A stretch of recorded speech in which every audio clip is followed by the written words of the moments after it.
బ్రాహ్మణులకి సంబంధం లేనప్పుడు సరే ఉత్తరాది దక్షిణాది పక్క పెడితే అలాంటి సంబంధం లేనప్పుడు కృష్ణమాదిగ ఎందుకు పదే పదే పదే బ్రాహ్మణుల వల్లనే ఇదంతా జరిగింది, బ్రాహ్మణుల వల్లనే ఈ తీర్పు జరిగింది, అసలు బ్రాహ్మణుల వల్లనే కుల వ్యవస్థ కారణము నిర్మూలన జరగాలని ప్రధానంగా ఆరోపించడం గల కారణం ఏంటి? అంటే కృష్ణమాదిగ బ్రాహ్మణులను టార్గెట్ చేయడము మంచిదే, కాదనట్లేదు. కాకపోతే ఇప్పుడు ఇక సుప్రీంకోర్టులో కూడా ఇప్పటికీ 63% బ్రాహ్మణులే ఉన్నారు. సుప్రీంకోర్టులో ఉన్న బ్రాహ్మణ వ్యవస్థను అనండి, పూజార వ్యవస్థను కాదు. కృష్ణమాది గారు అనాల్సింది ఎవరిని? సుప్రీంకోర్టు బ్రాహ్మణులు ఎవరైతే ఉన్నారో వాళ్ళు భారత రాజ్యాంగ మౌలిక సూత్రాలకు విరుద్ధంగా తీర్పులు ఇచ్చారు. ఆ మౌలిక సూత్రం ఏంటిది? ఆర్టికల్ 14లో కానీ, ఆర్టికల్ 15లో కానీ, ఆర్టికల్ 16లో కానీ రిజర్వేషన్లకు సంబంధించిన విషయాలు ఉంటాయి. అంటే కులం కానీ, మతం కానీ, భాష కానీ, ప్రాంతం కానీ ఆధారం లేకుంటే సామాజిక వెనుకబాటు ఆధారంగా రిజర్వేషన్లు ఇవ్వాలి. విద్యా వెనుకబాటు ఆధారంగా, ఉద్యోగ వెనుకబాటు ఆధారంగా, రాజకీయ వెనుకబాటు ఆధారంగా రిజర్వేషన్లు అనేటివి వచ్చినాయి. దాంట్లో మతంకు సంబంధం లేదు. ఆయన ముస్లింలో ఉన్నా, ఆయన క్రైస్తవంలో ఉన్నా, ఆయన హిందూ మతంలో ఉన్నా, ఆయన సిక్కు మతంలో ఉన్నా, బౌద్ధ మతంలో ఉన్నా ఇవాళ రిజర్వేషన్ మతం పునాది కానీ లేదు అక్కడ. పోనీ ఈ షెడ్యూల్ కులాలకు నిర్వచనం ఉంది దళితులకు, ఇక్కడ ఆర్టికల్ 360లో. అక్కడ కూడా హిందూ మతంలో ఉన్న షెడ్యూల్ కులాలకు మాత్రమే రిజర్వేషన్ వర్తించాలని లేదు. పోనీ రాష్ట్రపతికి అధికారం ఉంటుంది 341లో. అధికారం ఇది జాబితా తయారు చేసే అధికారం. ఆర్టికల్ 341 సవరణ 341 క్లాజ్ 1 ప్రకారమే 1950 ఆర్డర్ వచ్చింది అనేది చాలా స్పష్టం మనకు. సో దాంట్లో కూడా 341లో కూడా ఇక్కడ కూడా హిందూ మతంలో ఉన్న వాళ్ళకి మాత్రమే రిజర్వేషన్లు షెడ్యూల్ కులాలకని లేదు. ఎక్కడొచ్చింది ఈ సమస్య? 1950 అంటే జాబితా తయారు చేసేటప్పుడు, షెడ్యూల్ కులాల జాబితాలో తయారు చేసేటప్పుడు కొంతమందిని వాళ్ళు ఏం చేశారంటే కొంతమంది మన బుద్ధిస్టులను కూడా అందులో చేర్చారు. వీళ్ళకు రిజర్వేషన్లు ఇవ్వచ్చు అని, కొంతమంది సిక్కులకు ఇవ్వచ్చు అని అప్పుడు ఆ రోజుల్లో. అలాగే తర్వాత కొన్ని కులాలకి, అందరికి కాదు. సో ఎవరైతే సీరియస్గా హిందూ మతాన్ని వ్యతిరేకిస్తూ వస్తుందో, అది సిక్కు మతం కావచ్చు, అది బౌద్ధ మతం కావచ్చు, అది ఇస్లాం కావచ్చు, అది క్రైస్తవ మతం కావచ్చు, వీళ్ళందరికీ ఎవరికి కూడా మొదట రిజర్వేషన్ లేవు. 1950లో ఎప్పుడు వచ్చినాయి? కొట్లాడంగా సిక్కులకు ఎప్పుడు వచ్చినాయి?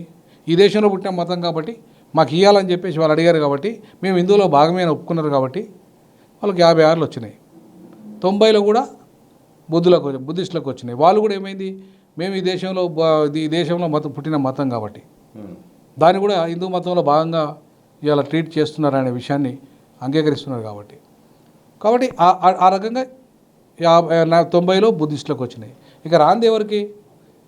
దళిత క్రైస్తవులకి, ముస్లింలకు, దళిత ముస్లింలకు రాలే. ఇప్పటి వరకు కూడా రాలే. కారణం ఏం చెప్తాను? ఇవి విదేశీ మతాలు అని చెప్తున్నారు. మంచిదే, ఈ రెండు విదేశీ మతాలు అందరం ఒప్పుకుంటాం. మరి అగ్రవర్ణ క్రైస్తవులు ఈ విదేశీ మతాలను తీసుకుంటే వాళ్ళకి రిజర్వేషన్లు ఉంటున్నాయి.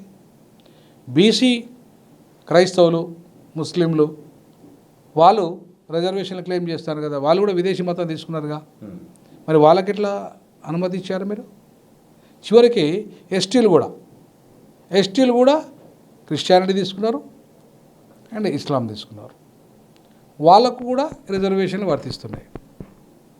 అంటే ఓసీలకు, బీసీలకు, చివరికి ఎస్టీలకు, విదేశీ మతాలైనా కూడా వాళ్ళకు రిజర్వేషన్లు ఎట్లా వర్తిస్తున్నాయి? ఒక్క విదేశీ మతాల్లో పోయిన షెడ్యూల్ కులాలకు మాత్రమే ఎందుకు రద్దయినాయి? ఇది కదా సమస్య, ఇది కదా చర్చ చేయాల్సింది. సో దీనికి బ్రాహ్మణులే కారణము అని అంటున్నారు కదా. ఒక్క బ్రాహ్మణులే కారణం కాదు. ఎందుకంటే సర్దార్ వల్లభాయ్ పటేల్ బ్రాహ్మణుడు కాదు, నాన్న బ్రాహ్మణుడు. ఇప్పుడు ఆయన మరి ప్రధాన కారకుడు దీంట్లో. తర్వాత నెహ్రూ బ్రాహ్మణుడే, దీంట్లో కీలకంగా లేడు. ఎవరున్నారు దీంట్లో? ఎస్సీ ముఖర్జీ అనే ఒక క్రైస్తవ బ్రాహ్మణుడు ఉన్నాడు, అలాగే మునిషి అనే ఒక బ్రాహ్మణుడు ఉన్నాడు. సో వీళ్ళు కీలకం. కానీ అత్యంత కీలకమైన వ్యక్తి ఎవరు? సర్దార్ వల్లభాయ్ పటేల్. అసలు ఎట్టి పరిస్థితుల్లో క్రైస్తవులకు రిజర్వేషన్లు, దళిత క్రైస్తవులకు రిజర్వేషన్లు ఇవ్వద్దన్నవాడు.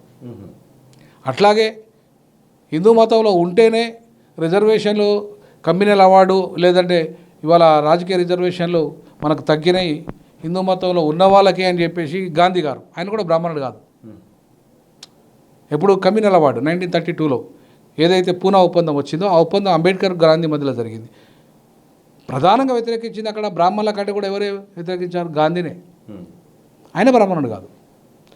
ఇక్కడ ఈయన బ్రాహ్మణుడు కాదు, సర్దార్ వల్లభాయ్ పటేల్ కూడా బ్రాహ్మణుడు కాదు. వీలేదు. ఇప్పుడున్న మోడీ కూడా బ్రాహ్మణుడు కాదు. దళిత క్రైస్తవులకు రిజర్వేషన్లు ఇవ్వద్దని సుప్రీంకోర్టుకు అఫిడవిట్ దాఖలు చేసింది కూడా మోడీ బ్రాహ్మణుడు కాదు. మళ్ళీ అమిత్ షా కూడా బ్రాహ్మణుడు కాదు, ఆయన కూడా నాన్ బ్రాహ్మణే. వీళ్ళిద్దరు కలిసి, ఆయన హోమ్ మినిస్టర్, ఈయన ప్రైమ్ మినిస్టర్, వీళ్ళిద్దరు కలిసి అఫిడవిట్ ఎవరికి ఇచ్చారు? సుప్రీంకోర్టుకి ఇచ్చారు. ఏమని ఇచ్చారు? దళిత క్రైస్తవులకు రిజర్వేషన్లు ఇవ్వద్దు అని సుప్రీంకోర్టుకు 2 సార్లు ఇచ్చాడు ఆయన. ఎవరు? మోడీ గారు, మన భారత ప్రధానమంత్రి. మరి ఇవాళ నువ్వు తిట్టాల్సింది ఎవరిని?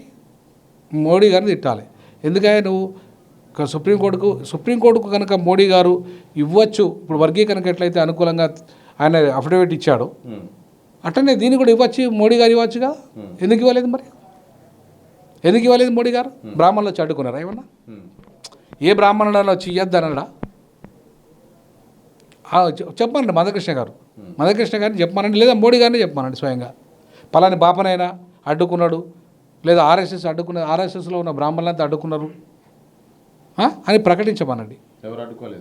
ఎవరు అడ్డుకున్నట్టుగా ఆధారాలు అయితే మనకు లేవు.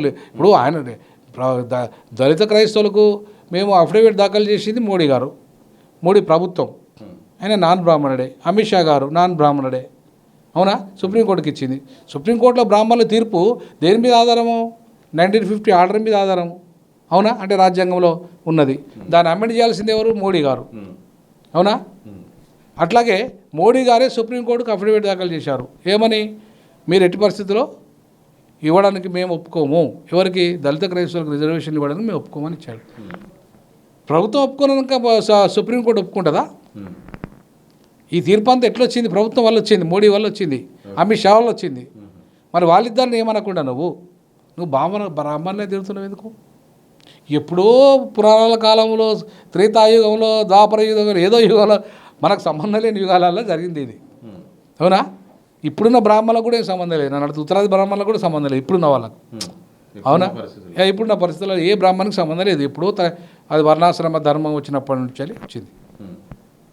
అది వర్ణాశ్రమ ధర్మంకి ఇప్పుడున్న బ్రాహ్మణులకు ముడిపెట్టడం అనేది అది ఎంత మేరకు సమంజసము?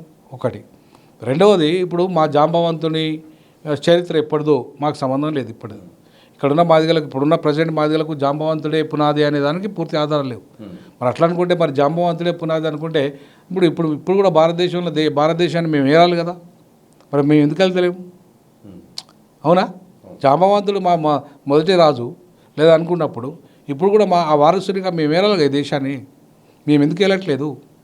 ఇవాళ పురాణాలకు ముడిపెట్టి మీరు కృష్ణుడు మా బావ, లేకపోతే బ్రాహ్మణులు మా బావలు బామరుదులు, ఏంది వీళ్ళు? మీరు బావలు బామరుదులు అన్నాక కూడా మరి అంటరానితనం వేడికెళ్ళి వచ్చింది.